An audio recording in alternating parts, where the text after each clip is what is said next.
नमस्कार। माली समाचार हिंदी में आपका स्वागत है। मैं दिनेश माली।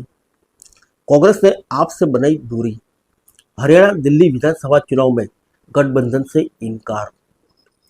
आइए जानते हैं विस्तार से। विपक्षी गठबंधन की एकता सवालों के घेरे में आ गई है। दरअसल कांग्रेस नेता जयराम रमेश ने कहा कि कांग्रेस दिल्ली, हरियाणा और पंजाब के विधानसभा चुनाव में अकेले चुनाव लड़ेगी और आम आदमी पार्टी के साथ उनके गठबंधन की कोई गुंजाइश नहीं है। हालांकि जयराम रमेश ने कहा कि महाराष्ट्र और झारखंड में विपक्षी गठबंधन के साथ चुनाव लड़ेगा।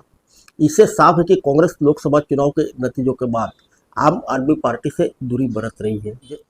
गुरुवार को जयराम रमेश ने कहा कि विपक्षी इंडिया गठबंधन में ऐसा कोई तय फॉर्मूला नहीं है जिसे विधानसभा चुनाव में लागू किया जाएगा। उन्होंने कहा कि गठबंधन उन राज्यों में मिलकर लड़ेगा जहां कांग्रेस नेता और अन्य गठबंधन के नेताओं के बीच सहमति बन जाएगी, लेकिन जहां सहमति नहीं बन पाएगी वहां अलग अलग चुनाव लड़ेंगे।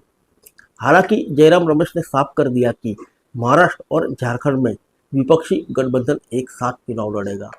आइए जानते हैं पंजाब के चुनाव के बारे में।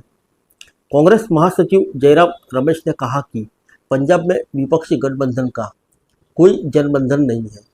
हरियाणा में हमने आम आदमी पार्टी को लोकसभा चुनाव में एक सीट दी थी, लेकिन मुझे नहीं लगता कि विधानसभा चुनाव में कोई गठबंधन होगा।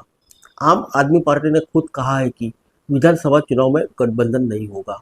आम आदमी पार्टी और कांग्रेस ने दिल्ली और हरियाणा में मिलकर लोकसभा चुनाव लड़ा था, लेकिन पंजाब में दोनों पार्टियों अलग अलग चुनाव लड़ी थी। पंजाब में कांग्रेस के बेहतर प्रदर्शन के बाद कहा गया कि दिल्ली में आम आदमी पार्टी के साथ गठबंधन से पार्टी को नुकसान हुआ और अगर पार्टी चुनाव अकेले लड़ती तो ज़्यादा बेहतर प्रदर्शन होता। यही वजह है कि अब कांग्रेस ने आम आदमी पार्टी से दूरी बना ली है और विधानसभा चुनाव में अकेले दम पर चुनाव मैदान में उतरने का ऐलान कर दिया है। जयराम रमेश ने बंगाल विधानसभा चुनाव में भी अकेले चुनाव लड़ने के संकेत दिए, लेकिन उन्होंने यह भी कहा कि स्थानीय नेताओं की आपसी समझ और परिस्थितियों पर बहुत कुछ निर्भर होगा।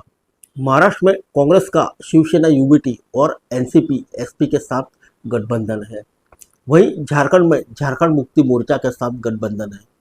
झारखंड, हरियाणा और पंजाब में इस साल के अंत में विधानसभा चुनाव होने हैं, जबकि दिल्ली में विधानसभा चुनाव अगले साल की शुरुआत में होंगे।